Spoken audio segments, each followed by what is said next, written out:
what we want is the benefit of what short-term rental gives us, right? The life insurance policy gives us the benefit of access to money without having to deal with banks when we don't want to deal with banks. It also gives us a place to stick our cash, that we protect it from interest rate environments and creditors and governments and everything else. But it also gives us the place to put the money to the short-term rental. And the short-term rental creates cash flow. It gives us a place then to put it back into the life insurance policy. But the whole goal is to get that going to where the money coming from our short-term rentals or whatever our passive income stream is greater than our monthly expenses, so that then the end is whatever that ideal life day looks like for us. This is episode number 92 of the Short-Term Rental Success Stories podcast. Are you an investor that's looking to have your home professionally managed? Go to cohostit.com for more information. Welcome back to Short-Term Rental Success Stories. I'm your host, Julian Sage. This is a show where I talk to hosts about their journeys in starting and growing their short-term rental business. My goal is that you'll be able to walk away with practical information that'll help you become a better host and learn how to scale your business. Like any exceptional host, we all strive for 5-star reviews, so please go on over to iTunes and let us know what you enjoy, as it really helps support the show. If you haven't done so already, go on over to our Facebook group, The Host Nation, to connect with the community. Hey, what is going on, Host Nation? I'm super excited to be back again with you this week. So starting off the new year, maybe there's some different goals that you have set. One of my personal goals was actually to learn more about different ways that I can better set my business up, getting the right accounts set up, putting the right entities in place. Once you start getting towards the middle and end of the year, you start thinking like, okay, is it really that good of an idea to start this new company or to do this new thing? What if I start the new year fresh, so that way I can have everything clean and ready going forward in the year going forward? Maybe that's just me. That's one of my personal goals. I know when maybe some people are thinking, oh, the new year, I want to start working out, or, oh, the new year, I want to be able to do this. For me, I start thinking about how can I just clean up my life and, not be so disorganized in different areas. Maybe I want to clean up some links, or maybe I want to do this thing with my property. Those are the types of things that I personally do. I'm curious and want to know, what are some of the things that you have set for your goals in 2021? But it was kind of funny because John and I both had on our goal setting sheets for the new year to learn about different ways that we can preserve capital, and in particular, how to utilize a concept called infinite banking, or IBC. It wasn't ever something that I was very familiar with. I had heard people talking about it, and I've always been kind of open to different models of being able to invest. The same way that we invest into master lease properties, it goes against maybe the norm of how people are looking to invest into properties. And this infinite banking concept is just an alternative way that you might be able to look into how you place your capital. And that's why I'm really excited, because in this episode, I had the special honor of speaking with Joey and Russ Morgan, the founders of Wealth Without Wallstreet, a financial coaching service that focuses primarily on teaching strategies such as infinite banking for more of that wealth preservation and generation. Joey and Russ currently have 11 short-term rental units, 10 of those being master leases, one of them being owned, and they've been able to acquire these properties through infinite banking. In this episode, Joey and Russ talk about what is infinite banking, who is infinite banking for and not for, and how you can actually invest into short-term rentals through this infinite banking concept. If you like my show notes for this episode, go to shorttermsage.com/STR92. Or if you like my show notes sent directly to your inbox every week, then go to shorttermsage.com/show notes. With all that being said, on to this week's conversation. Hey, welcome back, Host Nation, to another episode of Short-Term Rental Success Stories. In this episode, I have the special honor of speaking with Joey and Russ Morgan. Joey, Russ, would you please introduce yourself to the Host Nation, let them know who you are and what inspired you to get into short-term rentals? Well, hey guys, man, so thankful to be a part of this. We're like-minded. We're actually the host of Wealth Without Wallstreet podcast, and so anytime people are building wealth passively or otherwise outside of Wall Street, we want to be a part of it. So I basically got involved in short-term rentals as a result of growing my own personal finances to this point over the last 10 years. Working with Russ, he was my coach for 4 years. And after those 4 years, I got so just kind of compelled that, man, the things that I'm learning, most people don't know. Like they have a wrong view of getting financial freedom. Because I woke up to that. I got to a point where I was making over $300,000 a year in the mortgage business. And I was like, wait a minute, at the end of each year, I don't have anything to show for it. right? Nothing feels like financial freedom that I'm doing. In fact, I'm spending more and more time away from my family, and my wife thinks I'm a stranger. This is not what I signed up for. And so that's when he introduced me to, Russ introduced me to this book. And first of all, he made me pay for it, which I thought was kind of low budget. It's like, dude, just give me the book if you want me to read it. I wasn't going to give you anything, man. You're going to have to pay for it. Invest in yourself. That's the first principle here, bro. And so I'm glad he did, though, because that really changed the trajectory of my life. And like I said, after 4 years, I went to my wife, and she didn't work. She was pregnant with our fourth daughter. And I said, hey, I'm confident I'm supposed to be going out and teaching people this. I need to give up this $300,000 career in the mortgage business, leading over 25 loan officers. For all intents and purposes, this is a cushy, secure job to start from scratch something. And I was kind of rearing back, like wondering, what is she going to say? And she said, you absolutely should do that. And so that's all I needed. And that was in 2014. I went and joined Russ, and together we've built Wealth Without Wallstreet over the last 6 years, and really giving people all the same knowledge to help them on their own trajectory to financial freedom. Awesome. What you left out the part. What is the book that you mentioned? Yeah. So, So I gave him a book called Becoming Your Own Banker. Actually, I didn't give it to him. I sold it to him. He always reminds me of that, Julian. He never. This guy's such a cheapskate. $20. Like he's dude, I'll never forget that. Good. But for $20, it changed his life for the better. Obviously, he's sitting here next to me on your podcast. I would say that was a good $20 and well spent. But I came from a financial background. I was a certified financial planner. My goal is to help separate people from their money. That's what all financial babysitters do. I was in that world. I was doing well in that world, making lots of money. But unfortunately, when the market crashed in 2008, I knew really quickly that I didn't have the answers, and neither did any of the people I searched and sought out to ask for answers as to why the market was crashing and what was going to keep it from crashing again. And so I came across that book actually at a conference in 2009. And in that book, it started detailing ways of taking control of your financings, investing in things that you could influence and control the outcomes of.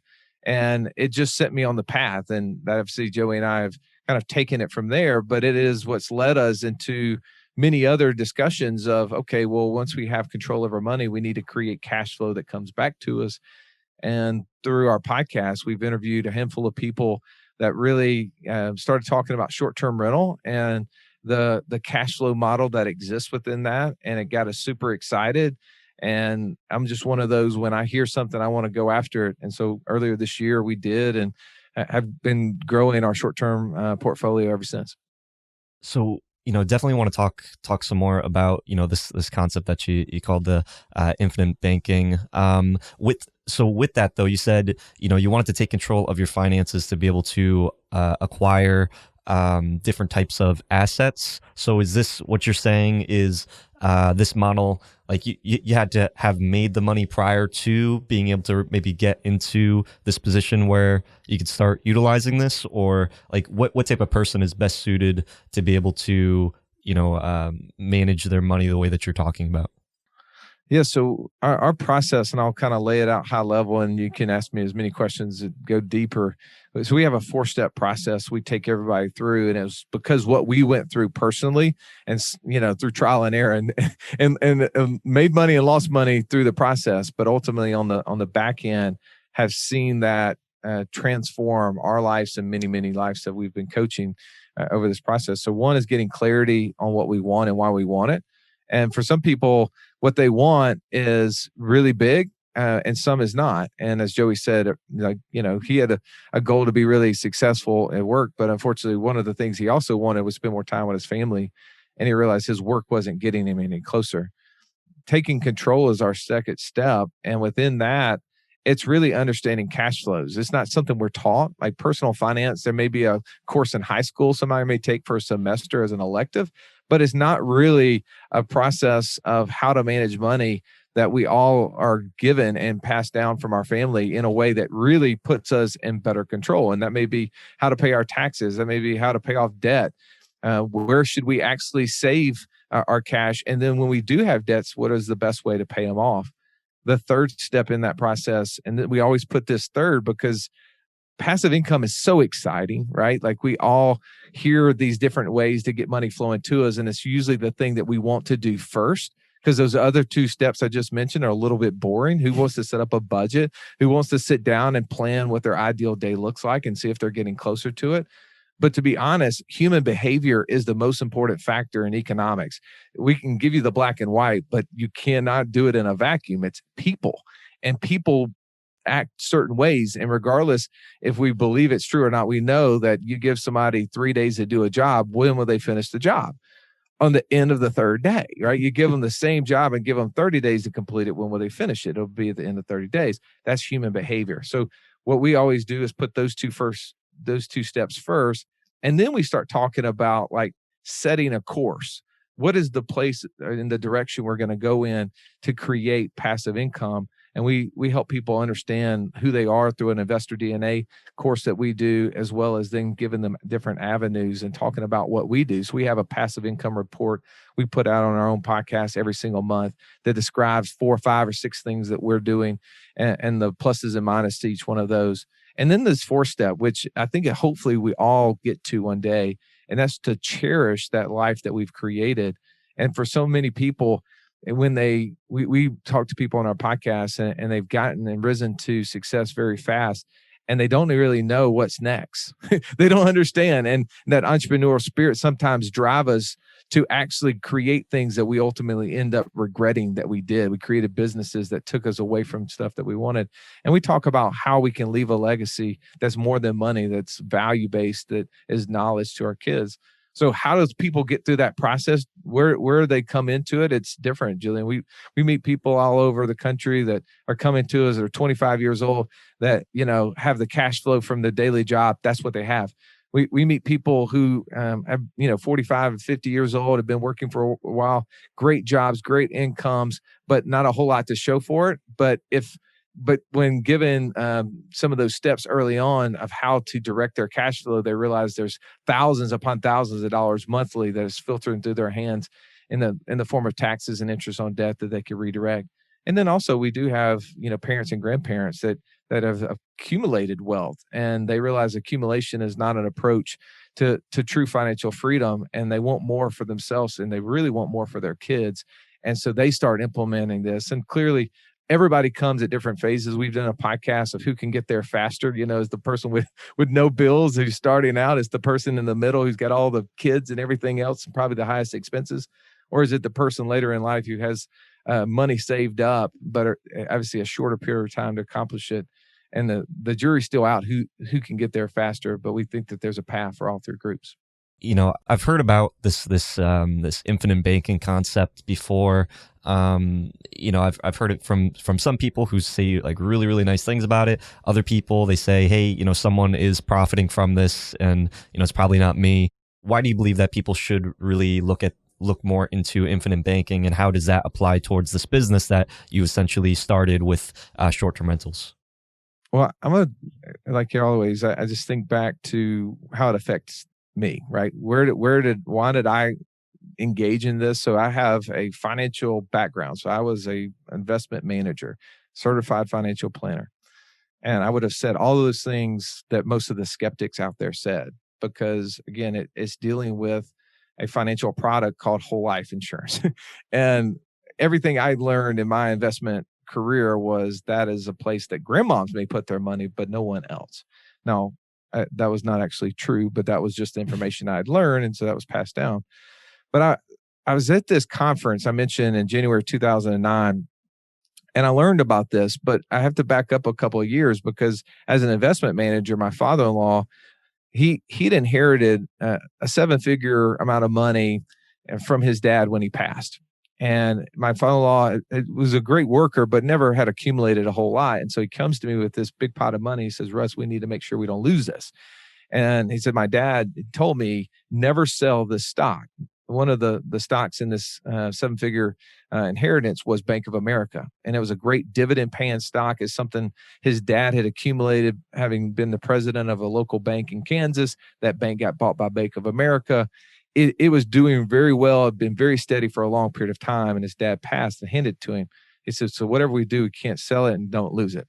So I did what all investment guys do who wants to help people avoid losing money. I put a stop loss on his account. I don't know if you know what that means, but ultimately I put a 15% bottom on it that said, if it drops more than 15%, we're going to sell it. Now, it had not ever done that in its history, right? So it was like, okay, it's never going to happen, but I can protect him. Well, little did I know, because this was happening in late 2006, about 6 to 7 months later, 2007 was happening. The financial crisis was on its way. We didn't really know what it was going to transpire, but this stock triggered the sale. It dropped more than 15%. My father-in-law comes to me and says, what did you do? You can only imagine this conversation, Julian. His dad had given him this money, told him never sell it. And now his son-in-law, 6, 7 months later, has done the one thing that it was not supposed to do. Now, it only took a couple more months to transpire for him to see the writing on the wall of the financial institutions and what was happening to their stock price. Not only did Bank of America quit paying dividends on their stock, that stock went from $50 a share down to $6. So just give you some context, his over 2,000 shares went from being would have been worth $1 million had he held it and not sold, to about 20 grand. So I became a hero, a household favorite then after that point. But one of the things that happened is he was definitely afraid. He had no idea what to do with this money. One, because he had never had money. It was just given to him. And then two, what he had, he'd lost 15%, and he knew he was so close to having lost 85 to 90% of it. And so he was just sitting on cash, scared. Didn't matter what I told him. He didn't want to put it in the market. He didn't want to do anything with it. Well, a little bit later in 2008, my wife decides to start a dental practice. And we go to the bank, Bank of America. They're one of the largest, actually, dental lenders out there in the country. And we borrow about $700,000 from them. I'm at this conference a couple months later, and I start reading this book called Becoming Your Own Banker. And it says banks take in deposits, other people's money, and give them small interest for the right to have access to it. And then they turn around and they take those deposits and they lend it to people who need money, both personally and business, at a higher interest rate, and they make a good living doing it. And I said, wait a second. I'm not a smart guy here, Julian, but I can put 2 and 2 together. I can see Bank of America money sitting in my father-in-law's deposit sitting in cash at a bank, and then the same bank turning around and lending my wife almost the same amount of money at 8% interest. And I thought, oh, well, this book makes total sense to me. I get this. And one of the things the book talks about is the financial golden rule. And that means whoever has the gold makes the rules. And I said, well, why can't we make the rules here? So I went to my father-in-law. I said, look, your daughter's business is starting, but obviously we're paying monthly payments every single month. Here's what the income is. Why don't we have you pay off the loan and her just pay you the $8,000 a month back over the next 10 to 15 years? And he's like, okay, that makes sense to him, because he could see how he was going to get paid back. And he knew he wasn't going to lose it. Yeah. I mean, less than 1% of all the dental practices out there ever fail. And he didn't think his daughter was going to be the one of them. So it started out from that perspective. And now, of course, we added on, how do we take that cash and stick it into a life insurance policy? How do we use that cash as a holding place to help invest into the next piece of real estate we bought together? We've bought multifamily properties. We've bought land together. We've invested in different businesses together. And all along the way, he was using that dollars and then creating cash flow back to himself and sticking it into this account that was going up 3, 4, 5% every single year. And that was, for me, like my personal experience. I got to see, how does this affect me? How can I use this? And we've just then, again, I'm one of those crazy people. Some of the people who talk about whether this is good or bad, I would say, tell me your personal experience. Don't tell me about something you read. Tell me about your personal experience, right? My personal experience is I have 24 whole life insurance policies. I put large 6 figures into these policies every single year, and I take large 6-figure loans against them to invest in real estate and other businesses.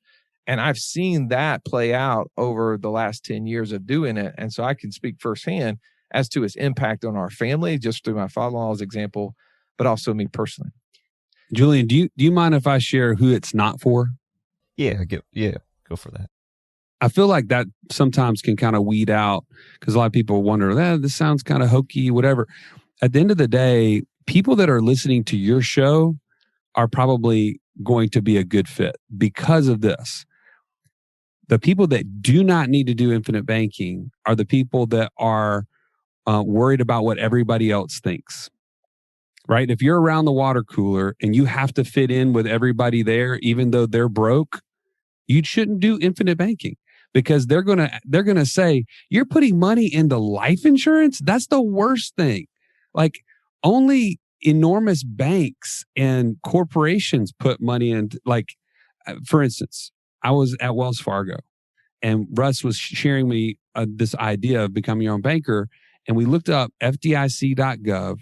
Wells Fargo has $18 billion in cash value life insurance, like dwarfs the amount of money on their balance sheet for real estate holdings, which I never would have imagined that.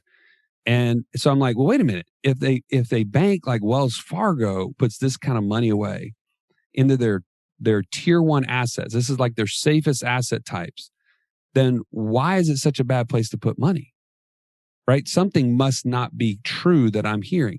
But if you're the type of person that cannot go against the flow, and I don't know how many times you've tried to explain to people what you do with short-term rentals. If people don't look at you funny, like that's what happens. What you're doing is uncommon, but that's why it's profitable. And that's why it can give you financial freedom, where other people are sitting there doing the same old things, expecting different results. So those are the type of people that should not be doing this. Also, if you spend everything that you make, there's really no financial instrument that will help you. That's the human behavior that Russ was talking about. You have to have some surplus that is being saved. Otherwise, there's really no way for you to start a process like this. And so those would be my two main things that people struggle with. So, with a lot of our listeners, like you guys, your portfolio of 11 is broken down where you own one, you leased out 10, 10 leases, if you're furnishing them, you're paying for the security, the first month's rent, whatever it is. I mean, you could very easily be spending, up to $250,000 sometimes, for that. Someone might go out and furnish their first property, maybe with, their own cash. Maybe they decide to take out a loan. Why would someone go through all of this trouble to deal with some type of life insurance? Or I'm not even quite sure like how life insurance even plays into all of this, but why wouldn't you just use your cash or use another loan? Why would you even, go this other route? Yeah, no, that's great. It's a good point. And that's why I think it takes a little bit of research, right? This isn't something that we tell people to do without understanding what you're doing. Because as Joey said, we're creating an add-on to people's business and personal life that's going to add a margin of 3 to 4% on everything they do for the remainder 20, 30, 50, 70 years that they live, right? And sometimes we live in a society that is so instant gratification that the first 2 or 3 years of doing this maybe is running behind just using cash, right? So for instance, let's use numbers, because sometimes it's really hard. If you've never done this, people don't even know that you can borrow against a life insurance policy. It's just not a thing, because they think life insurance, they think death benefit, right? So I always tell people the best life insurance policy that I could buy if the insurance company would sell it to me would be, I'd put $100,000 in and they'd give me a death benefit with $1.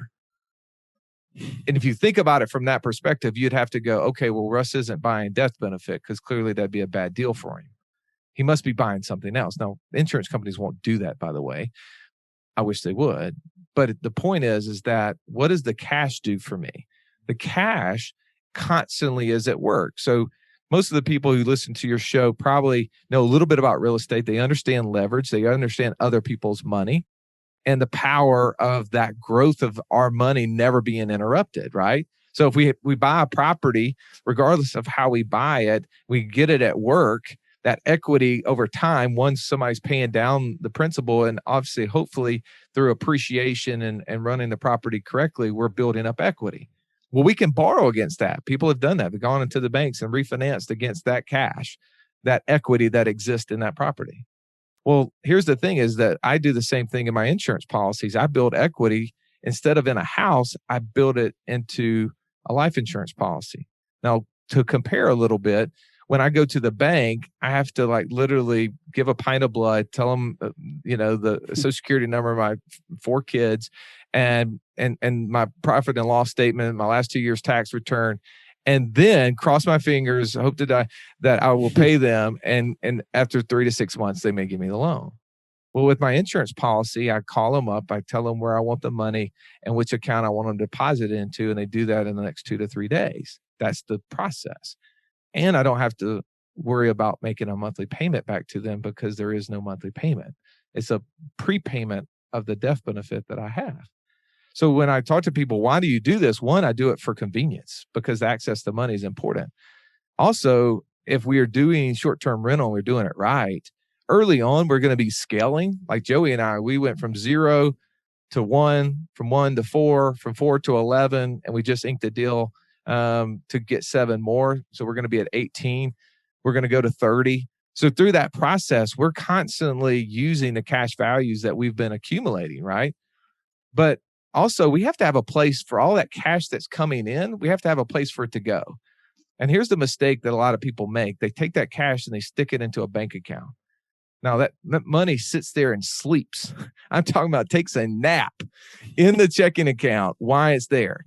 And I know our goal is how fast can we turn it around, but let's look at our average daily balances on our checking account statements and realize how much money do we have sitting idle every single day, every single month, every single year for how many years?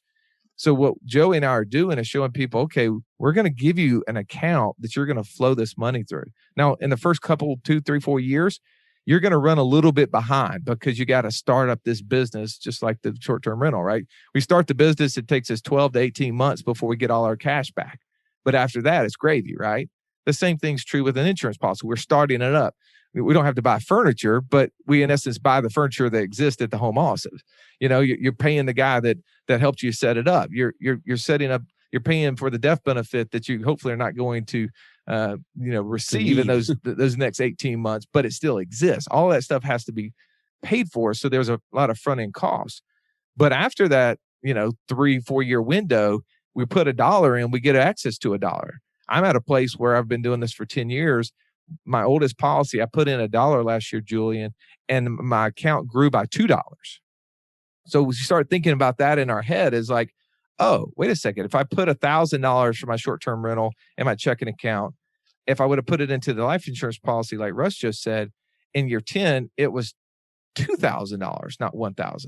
And if I do that monthly, you start adding up how many more properties can I acquire? But I got to give up a little bit on the front end. And that's where most people get really hung up is they're like, well, I could have done better with cash. And I say, absolutely. For the first 2 or 3 years, you can. The difference is once I get to a point where I put $1 in and it gives me $1, $2, $5, $15, $30, $2, you can see I'm going to catch you pretty quickly. And when I do, it's a race between you and Usain Bolt, and you're never going to win that race, right? I understood at the point where you said, like, it's, you could be, you'd have to go to the bank, you'd have to, try to court them and have them, give you that money. It's much easier for you to be able to go to a life insurance and say, hey, I'd like to, open a life insurance policy. But where, maybe I'm missing the disconnect here, but how does a life insurance policy give you the money for you to be able to then go out and acquire short-term rentals? So what he's talking about in the process is you have to capitalize, right? It would be no different than you're capitalizing in a checking account, but you're doing it in a different location. And a lot of times what people miss, and I never knew this before, is that, man, if you ever have a bunch of money just sitting in a checking account, how do you feel about it? it feels kind of good to know that you have that kind of buffer, but you know that the vehicle itself is garbage, right? It's not giving you any sort of benefits except that you can get your hands on it, and it's safe, right? That's about it. But you use numbers, like help Julian from a I'm saving X dollars. You said the word capital, and we're thinking from a business perspective. Some people listen to this may not even don't even understand what capital means. We're talking about savings, right? I make $5,000 a month. I spend $3,000 a month. I've got $2,000 left over. It's got to go somewhere. I can stick it in my savings account. And as Joey said, it earns 0 and I don't like it, but it's still there and it starts to accumulate. And when it accumulates enough, I can use it to then go buy enough furniture for my first unit, right? The other option is that person takes that $2,000 a month and they stick it into a life insurance policy. And at the end of the year, instead of having $24,000 in that example, they probably have access to $17,000. That's part of that startup cost, right? But let's just say it costs $15,000 to outfit the one bedroom that you're doing. Then you go to the insurance company, you got $17,000 of equity. Remember, I kind of gave the comparison of the insurance policy equity to the equity in a house. It's the same similarity. In this example, I've got $17,000 of equity. So I call the insurance company up and I say, okay, I need $15,000 and I want you to put it in this account. And they send it to me in 2 to 3 days. So Julian, here's the scenario. My life insurance policy has $17,000 in it. It's going to continue to grow as if I never took a dollar out of it, just the way your house would continue to grow regardless of how big the loan is you have against it. Okay, making sense? But now I've got the $15,000 of cash to go outfit my first unit. Now, going forward, there's going to be cash flow, right? If we're doing it right, we should be netting somewhere in our world $800 to $1,000 after expenses from that one bedroom. Per bedroom, yeah. So we're going to then take that $1,000. The person who has a savings account is going to take that $1,000 plus their $2,000 that they were already saving every single month and going to stick it in their savings account, right? You follow me? Now, the difference is Joey and I are going to keep putting our $2,000 in our life insurance policy that existed, and the $1,000 that was coming from the unit, what do you think we're going to do with it? We're going to make a loan repayment. We're going to pay back the loan that we took from the insurance company that they gave it to us against our equity and our cash value. So just think of like a mortgage. As you make a payment, what happens to the lien against the house? It keeps going down. And so we have the access, kind of like a line of credit, that we can go back 5 months later and take a loan back against not only the $2,000 a month we were still putting in there, but also the $1,000 a month that we were replenishing the account with. Does that help kind of tie those two things together for you? Yeah. So it's basically the life insurance is kind of like the bank in this case, and you're taking a loan out from the money that you put into it. So you're locking your money into this insurance policy, and then you have to take a loan out, like similar to like if you were to do take from your early withdrawal from your 401k, or if you decide to use that, to like in the military, we have this thing called TSP, their savings plan, and you could take out a certain portion of your retirement account towards, purchasing a property as long as you, pay it back. Well, here's the thing, a little bit difference, right? So within the thrift saving plan, or somebody who is in just the regular civilian world, they have a 401k, they take a loan out. They can take up to $50,000. Now in COVID, they can go up to $100,000, but they have a mandatory payback over 5 years, right? It principal and interest back to them. The insurance company, there is no mandatory payback. We don't have to pay it back. And I can access up to roughly 97% of the cash that's in there. So I can literally write a check tomorrow. I always refer to it like a line of credit against whatever you have. So we all have had credit cards at some point. That's a line of credit, right? That line of credit is against unsecured debt. But in this world, we're building up equity in something that we own and control, that every single year is guaranteed to get better, and we have access to it. Now, that doesn't mean that you always have to borrow against it, but from a convenience standpoint, most of our clients love to do that, and they love to be building equity. Some like to build equity in real estate. A lot of our clients love to build cash flow in real estate and build equity in their insurance policy because they get access to it whenever they want to. And there's a few other benefits that come along with it. Well, and to go back to your example, the 401k. When you take a 401k loan, you are effectively removing the actual dollars from that 401k, whatever was earning any sort of return, and you're putting it into essentially like a loan account that now is being repaid by your cash flow, right? But it's no longer receiving the benefit or the loss if you're in the stock market the wrong day, of where that investment lies. Whereas in a policy, the difference would be I'm not removing the cash from the vehicle that's earning interest. I'm borrowing against it. And so I have a loan against it, but the cash continues to grow at the total amount that's been accumulated. So it gets really, really exciting when you're 5, 10, 20, 30 years into this, and you've got hundreds and hundreds of thousands of dollars compounding at the 3, 4, 5% rates that are within these policies. And you subsequently been able to build this, portfolio of short-term rentals or multifamily or whatever the case may be on your investment side. You've now got both assets working at the same time.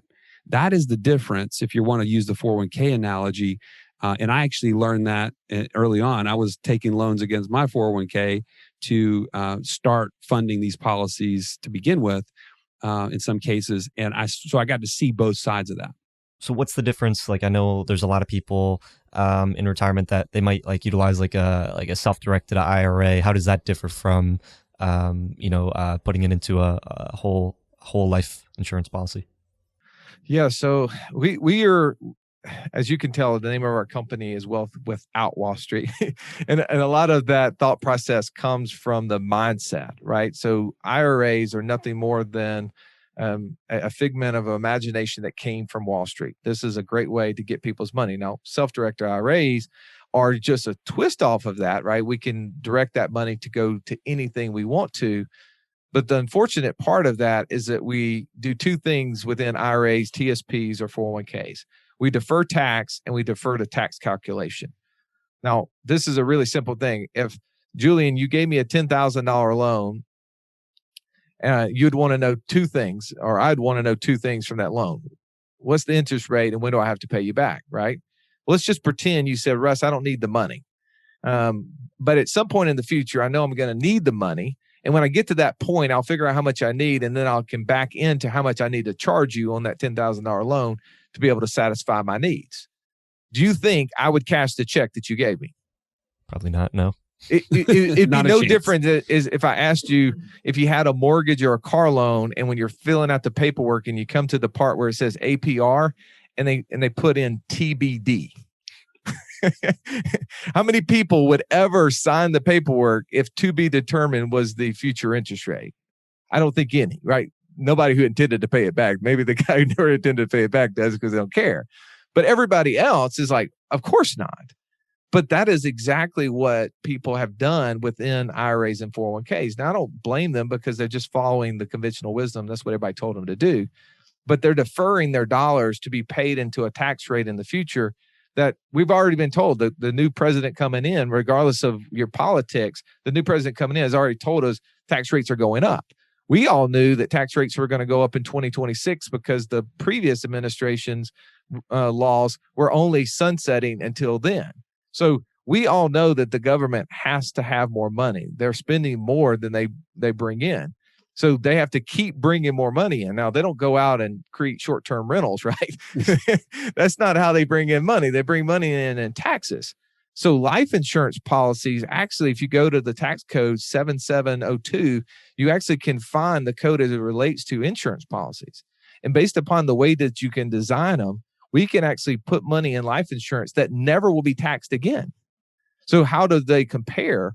Well, if I build up millions of dollars of cash value in this life insurance policy, I can access it for all my short-term rentals that I buy and for income and never have to pay $1 in tax.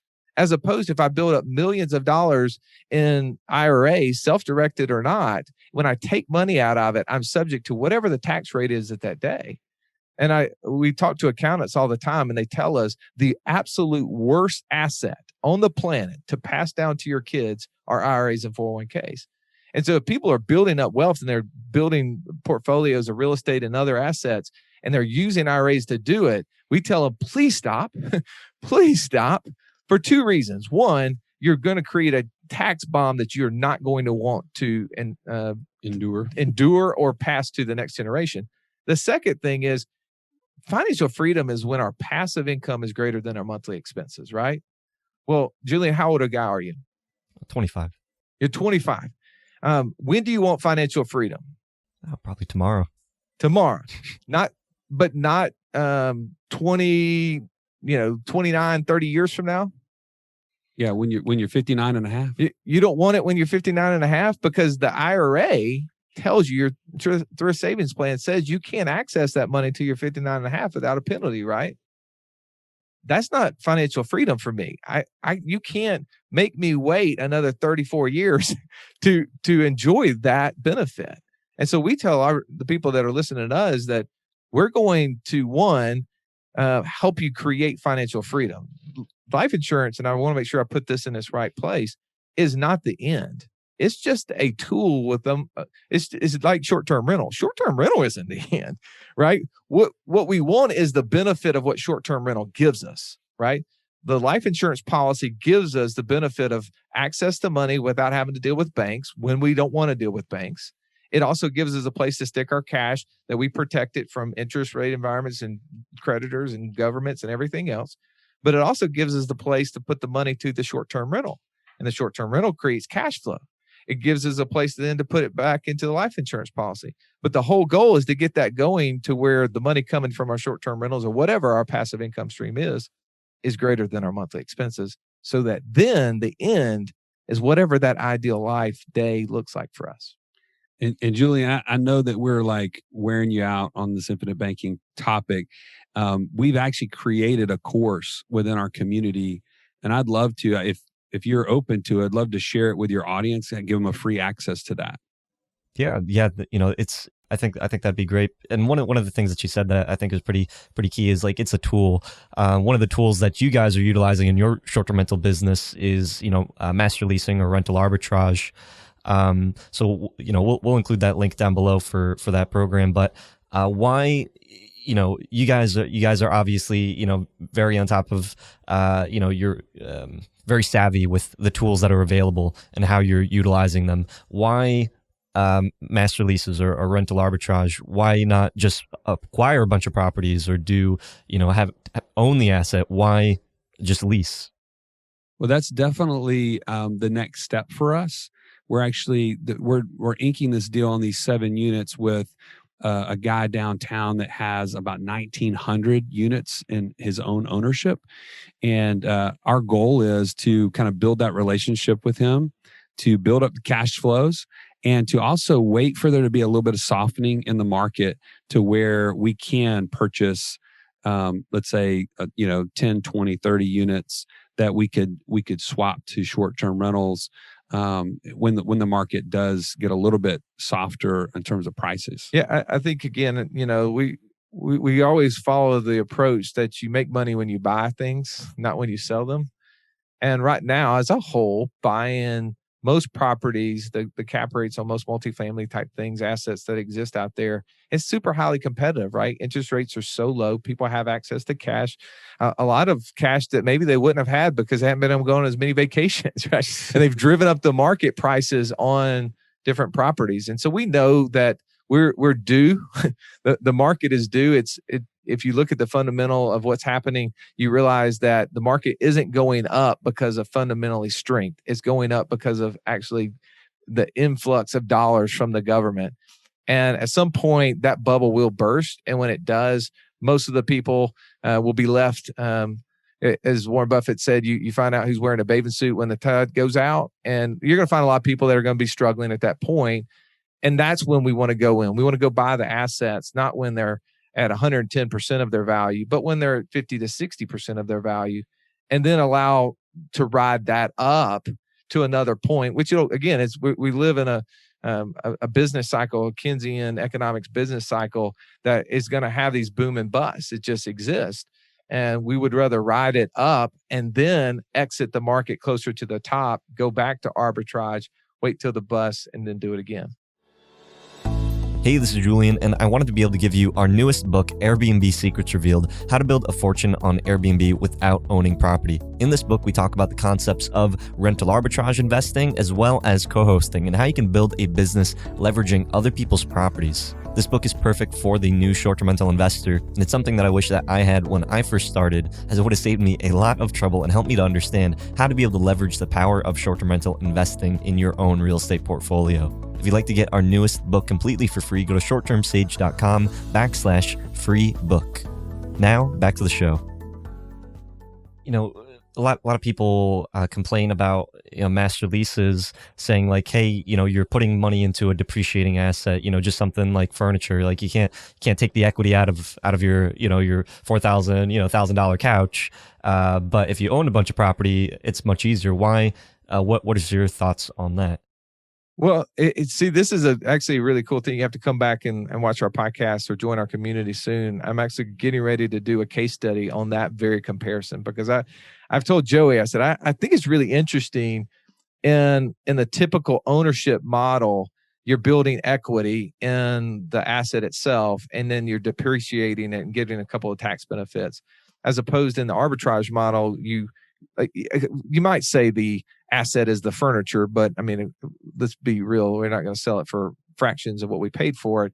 We can depreciate it, so we have some of that, but we're not necessarily building equity in it. But what we are building is greater cash flow, right? Because not owning it, we can create more cash flow. So the key is, what do we do with the cash flow? And I mean, again, I'm beating a dead horse here, but you already understand what I do with my cash flow. Where do I, instead of building equity in the asset of real estate, I'm building equity in the asset of the life insurance policy, which, by the way, you know what life insurance companies invest in, right? Real estate, bonds. they create the same thing. So I'm just doing it in a little simpler fashion. But I do think that there's a comparison there to see, if people are taking the cash flow that comes from the short-term rental and they're just going and blowing it on new cars and boats and lifestyle, yeah, there's not going to be anything left over. But yet they had more money to blow than the person who did. So, I mean, it's relative, right? If you took the same amount that the other person netted, and then you took that difference and you put it in something, you're building equity. Where are you building it? That'll be the difference. So is it not better to take that money that you're putting into a life insurance policy that is incrementing a little bit versus taking that money and then maybe putting that into additional real estate where you are building up equity? Well, the whole question is a little bit different, because what I would say is, yes, let's do both. Because the cash that I'm putting into a policy is not the end. It's only the flow through to buy the additional real estate. So let's do both. That's really the rub. Real estate is an investment. Insurance is a savings vehicle. So it would be like us saying, hey, you shouldn't put money in a checking account because it will limit you from buying this real estate. You'd say, that's silly. No, of course I could do that. In this case, I'll have the policy over here, leverage it to buy the real estate and still have all of the growth of that money for the rest of my life. Yeah, that's a big number, by the way. For simplicity, if you literally think checking account, apply the life insurance policy in the way that we're talking about it. And we don't pretend that the insurance world as a whole operates the way we do. Like, we have special training and have done it for that specific purpose. We care nothing about life insurance. We only care about the cash and the protection measures that come with it. But if you substitute life insurance for checking account, it'll probably make that question a lot more simpler in your head. You go, oh, well, yeah, I just put it in my checking account and then I go buy the real estate. We go, yeah, I just stick the money in my life insurance policy and then I go buy the real estate. It's the same thing. When you have a policy, though, I feel like there's a middleman. Like, if I go to a bank and I put my money in the bank, I just go to the ATM, or I go online and I just pull the money out. But now, when there's a policy in place, is there a person that's like transacting in between? That's like also, are they like a broker and they're getting a split? Like, do I lose money every time that I want to take money out or put money in? Well, that's a great question. One, I would say you're being a little naive to believe there's not a middleman at the bank, right? So, I mean, if we just take it back and we peel it back and we say, well, why is a bank in business? To make money for them or for you? Well, isn't the bank using the money that is in the account, and they're like kind of like leveraging that for them to go and acquire real estate and, you know, grant loans and a bunch of stuff.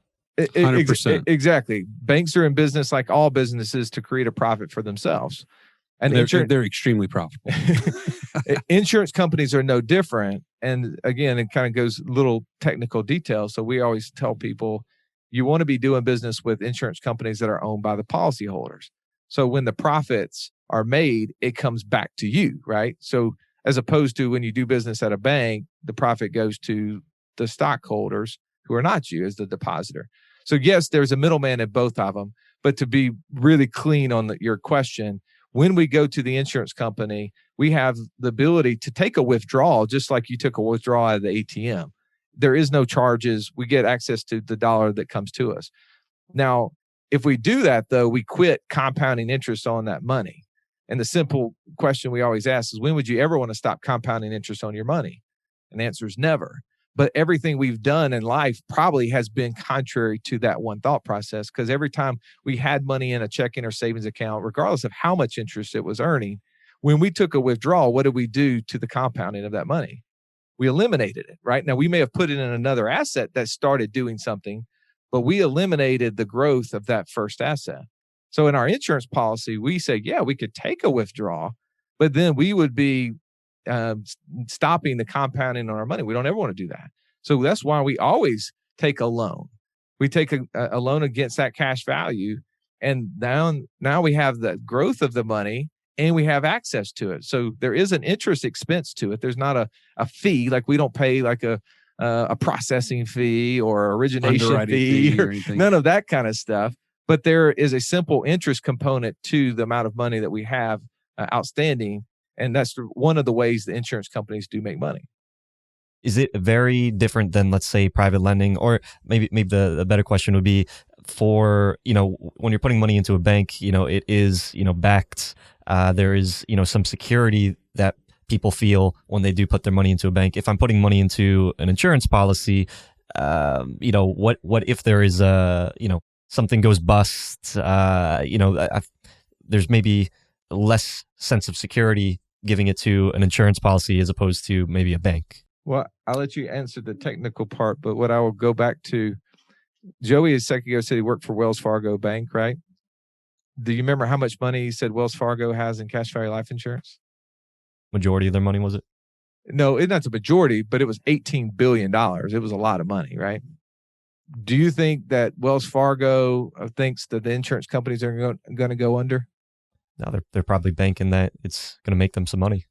If they thought it was going to go under, they wouldn't have $18 billion in cash value there, right? That they wouldn't have more money in cash value than they own in real estate, correct? So from a just a theoretical standpoint, I get the question. I want Joey to give you the technical answer of how insurance companies are protected, but I always want to go back to the obvious. That, you know, I'm just a dumb kid that went to Auburn University here in Alabama. You know, I don't try to figure out the things that I don't know. I just go to figure out who are the smart people out there and emulate. What are they doing? Yeah, what are they doing, right? So I don't have to be smarter than the guys that are in the investment department at Wells Fargo Bank. They went to much fancier colleges and have much fancier degrees than I do. And I go, you know what? If they think that their $18 billion is safe at those insurance companies, I guess my, $1 million is probably pretty good.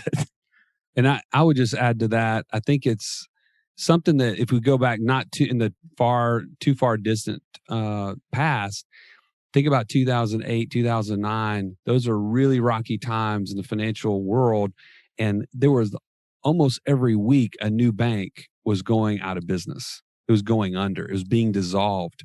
And you think back to that, how many mutual life insurance companies had the same thing happen? You can't think of one.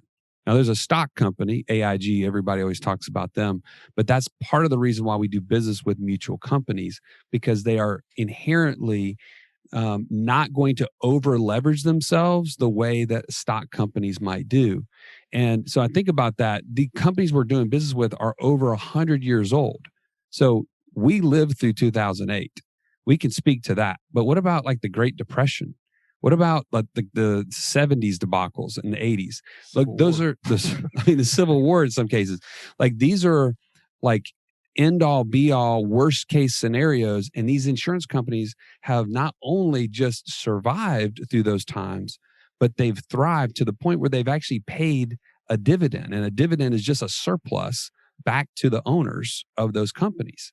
So that's what gives us peace of mind that, number one, banks are actually a lot more risky because they are over leveraging themselves, and they've actually proven that they will fail. So, I would point that out from the standpoint as insurance is a much safer bet. The one thing you did leave out, just a real technical answer. Insurance companies, depending on the state that you're in, every insurance company has to do business, has to put money in a guarantee fund, not TEE, but TY, in the state. And that guarantee fund differs in the state in which you're living in. In the state of Alabama, every insurance company has to deposit money in there. So every insurance policy is guaranteed up to $100,000 cash value and $300,000 of death benefit. Now, there's not been a claim on that, but that exists. That's the kind of the FDIC insurance, if you will. But the money actually is there versus a fraction of it being there in the actually FDIC account. There's probably somebody out there that has, heard about this infinite banking, or they talked to, maybe a sales rep at a company, and, maybe they did some business. What is the common mistakes that you see people that are, interested, and then they reach out to somebody that says, hey, I can get you connected with the right person, and it ends up, being shady or just a little bit convoluted? What are some of the mistakes you see? Well, what I'll tell you is this is not a concept that the insurance industry teaches. In other words, you're not going to hear your Northwestern Mutual guy talk about this. You're not going to hear your State Farm rep talk about this, because they've been trained by the insurance companies on the different products and how they're used. This is a way of using life insurance in a totally different light. And so there's actually certified practitioners of this concept all across the country. But again, they're not going to probably work for these big, corporate type companies. They've actually had to go out of the way and take additional studies, so to speak. The Nelson Nash Institute, if you go to, is it ibc.org? Infinitebanking.org. Infinitebanking.org. You can actually find practitioners nearby your location that will, in some way, that will give you some kind of peace of mind that they've been trained the right way. Of course, we have coaches here at Wealth Without Wallstreet. We're happy to help anybody implement this from our own personal experience. But that's the way that you can essentially make sure that you're not going to be led astray unknowingly. I really feel like some agents, they hear that you want to buy life insurance, you want to buy whole life insurance. They're like, oh, okay, well, yeah, we do that. But they don't think about it. And so they'll set it up wrong. The cash won't be growing the way that you think. And we've heard and seen horror stories of that happening. Well, and I think to answer your question more specifically, you said what are some of the things that we've seen. So one is they think they're buying a dividend paying whole life insurance policy that's supposed to be designed to create the highest cash value. That's also going to create the longest growth over the life of it. And they show up and they hear how we're using life insurance policies to do different investments, and they start saying, well, oh yeah, I'm doing infinite banking too, Russ. And we go, cool, that's awesome, man, because we're cheerleaders, right? Yes, we have coaches that work with people all over the country. Our coaches are all over the country, but we don't care. I mean, if you don't work with us, work with somebody else who knows this subject matter. Like, you come to us, we have coaching groups so we can put them in to give them, extra support, but also we're going to show them how to use it to do short-term rental or long-term rental or whatever it is, so that they can create that passive income. And they come to us and they show us this policy that they bought that's not a whole life insurance policy. It's an index universal life policy. And I won't go through all the details. You can look at our podcast. We actually do different podcasts that describe the different types of insurance, why one's good versus another. But it's not what they wanted. Or they did buy a whole life insurance policy, but yet it doesn't have any cash value in it because they bought a policy from what you said. I wrote down the word sales rep. And unfortunately, as we know, the financial industry is full of sales reps, right? The business is about, how do I make money personally? And so then sometimes the policies that are being sold to people initially are not in your best interest as much as it is in mine. And that does exist. I mean, I hate it, right? I mean, every industry has their bad apples, and And the insurance industry is not exempt from that. They exist. And so they come to us and they've been, I remember Joey, when I first met him, we were talking about this subject matter. He said, Russ, I got a whole life policy. And I was like, oh, that's awesome, man. You're ahead of the game. You're smarter than I thought you were. Definitely smarter than you look. And so we started looking at his policy. And what I realized is that about 5% of the money he was putting into the policy actually was showing up in cash value. And I was like, I hate to tell you this, man. Yes, you own a whole life policy. But yes, you own a whole life policy. You don't really have a whole lot of cash. And so, our strategy is helping people build a policy that's right for them. People will say, well, should it have 60% cash, 70% cash, 80% cash, 90%? The answer is yes, because everybody's different. But it should have much more cash than it doesn't. And it should be growing in a way toward your ultimate objective. And again, I always speak from experience. When people come to us, they talk to our coaches, we like to show and talk about what we're doing personally. Because to be honest, most of the sales reps out there, if you asked them, show me what you're doing, they couldn't, because they're not actually doing it. Because every dollar they bring in, they're spending in their own life. They're not actually implementing the process. It's just a good sales idea for them to make more money. I'm sure that we could keep on talking hours about this. You guys have a podcast, though. Definitely will recommend people check that out. It's probably something that I'm going to end up binge listening to, just because it's the way that you put that, life insurance kind of being like a checking account. It makes sense. I like some of the things that you said about like being able to take out that money to be able to use it towards, your own investments. It makes sense. So, but I imagine that there's a lot more information to this. It's not as simple as, opening a bank account, putting your money in and then taking it out. So there's a little bit of, savviness. You have to be a little bit more educated. And there's probably a lot of people that have different ways that they share it. So, you guys said that you guys have coaches. I'm going to, again, recommend, if you are interested in, talking to someone that is knowledgeable in the space that's actually doing it, we'll include the links down below to get connected. But, one last question that I always ask people is, what would you do differently if you had to start from scratch? As far as in the STR space? We'll do both. We'll say in the SDR space, and we'll say also just in investing in general. I would say, we actually share this on our podcast. We have a passive income update every month, and one of the things that we've shared is that we didn't really understand ourselves, and we weren't clear on why we were investing. We just got the shiny object syndrome, and we were like, oh man, we need to buy these Ethereum miners, right? Because those are cool. Like, they will create cash flow. It'll be like a rental property that you don't have toilets. This is awesome. And what we found was we do not need to invest in those things. Like, those things are like buying into the stock market, which we are vehemently opposed to, right? So we made some mistakes early on in our investing careers, and that was mostly, again, not knowing our own investor DNA. And so we actually created the DISC profile. If you're familiar with the DISC profile, we worked with those guys to create our own investor DNA profile that you can actually download in our community and learn. Okay, do I need to look into more of this type of investment or this type of investment? And that really helps me to line up with what my goals are, and then subsequently invest with confidence. So that would be the thing I would have changed. And I would say, from an STR standpoint, you would say, some people look at our trajectory from 0 to 11 in like 6 months and say, man, you guys are skyrocketing. I would say we didn't go fast enough. He's like Ricky Bobby. We were at one unit for almost 3 months. It was 2.5 months before we brought on the other.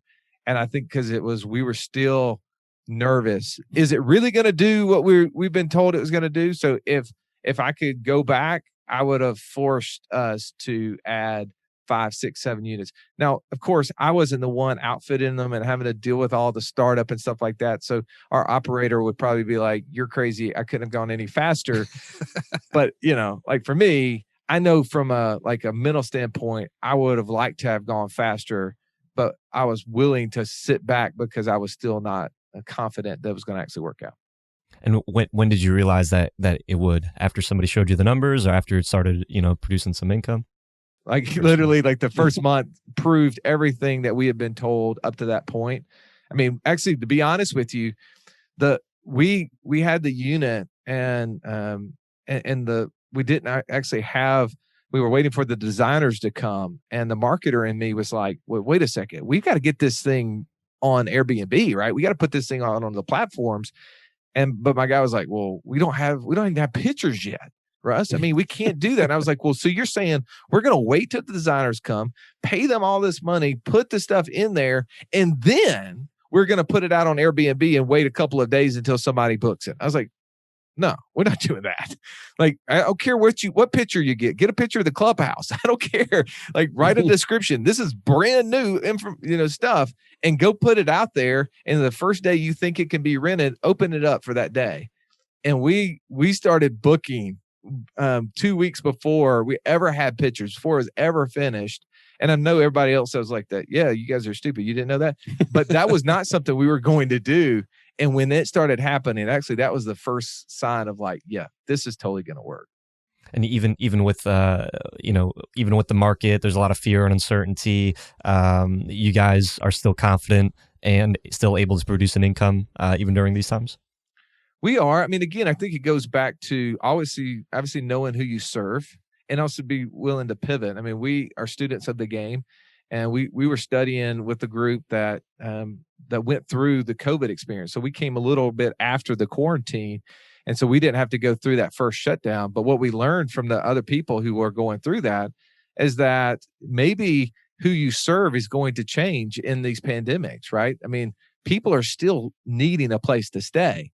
It's just the person and the professional may be a little bit different. I mean, we ended up talking to a number of operators across the country, and what we found out is they actually became more profitable during the pandemic, because what ended up happening is they started finding frontline workers who didn't want to go home, and they wanted to go to a place in quarantine, and they were staying not 1, 2, 3 nights at a time. They were staying weeks and months at a time. So their cleaning expenses went way down. So they literally were having longer term rentals with shorter turnovers, and were being much more profitable. So it's all about how you think, man. We just got to open up, show me how, and think differently. And this is an environment which I'm confident. My wife's a dentist, medical profession. And she said this, and I totally agree, is that the world will never be the same after this. There's 20 or 25% of the people that are going to be so nervous about germs going forward.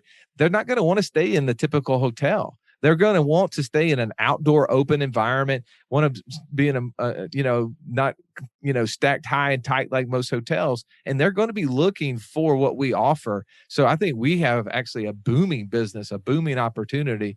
And I know it's still, I don't know how old Airbnb and, all these other platforms are, but they're only giving us more, visibility to the world as they're looking for what we possess. Well, Joey, Russ, I appreciate you taking the time to share this wealth of knowledge. Is there anything else that you recommend? What's the best way if anybody wants to be able to connect with you, find out more about you, Wealth Without Wallstreet? How can they best get in touch? Well, would it be okay if we shared our community, like a specific link for you guys to join? Because that's the best place for us to meet up. We actually have a text link inside there that you can actually text with Russ and I individually. And we'd love for people to say, hey, I heard you on STR Success Stories, and it would be awesome for us to connect there. Would that be okay? Yeah, of course. Okay. Well, why don't you go to wealthwithoutwallstreet.com/STR Success. And that'll be a specific way you can join for free and access the Infinite Banking course if you want there for free. And we'll make sure to make that available to you. Awesome. Of course, we'll include all the links in the show notes. Joey, Russ, thank you so much for taking the time. And until next time, Host Nation, keep on hosting. Hope you hosts benefited from the show. If you found value, please go on over to iTunes, leave us a review, and let us know what you enjoy about the show. If you'd like to talk to hosts that have been featured in these episodes as well as the community, go on over to our Facebook group, The Host Nation.